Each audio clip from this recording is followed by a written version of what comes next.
Hello, this is Ron Paul with your weekly update for February 7th. The events in Egypt of late have captured the attention of the world as many thousands of Egyptians take to the streets both in opposition to and in favor of the current regime. We watch from a distance hoping that events do not spiral further into violence which will destroy lives and threaten the livelihoods of average Egyptians caught up in the political turmoil.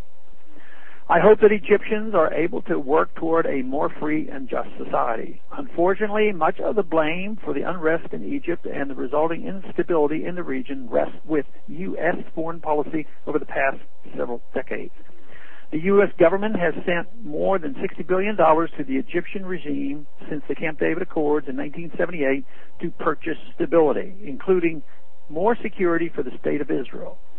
We see now the folly of our interventionist foreign policy. Not only has that stability fallen to pieces with the current unrest, but the years of propping up the corrupt regime in Egypt has led the people to increase their resentment of both America and Israel.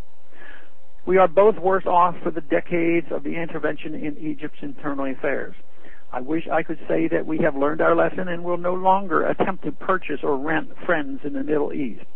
But I am afraid that is being too optimistic.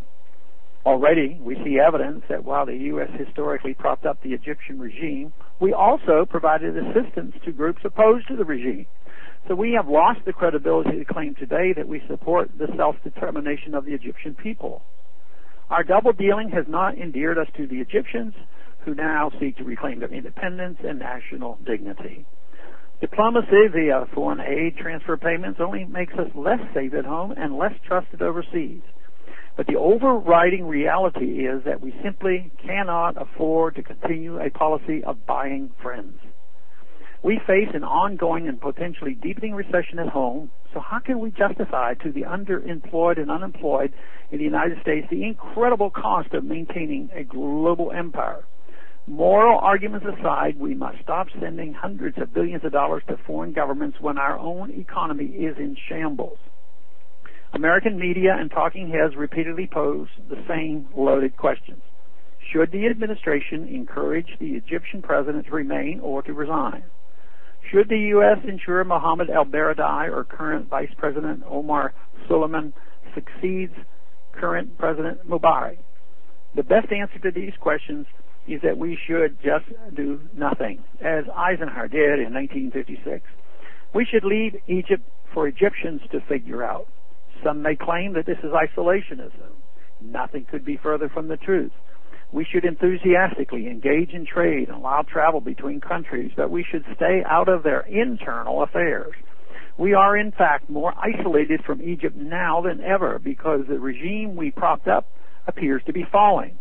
We have isolated ourselves from the Egyptian people by propping up their government as we isolate ourselves from the Tunisians, Israelis, and other recipients of our foreign aid.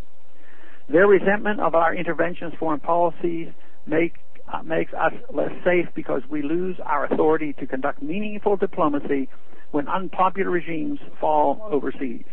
We also radicalize those who resented our support for past regimes.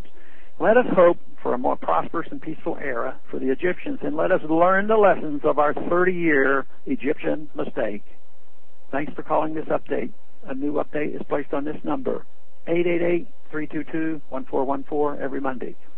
The written text can be found on my website, www.house.gov/Paul, under the heading Texas Straight Talk.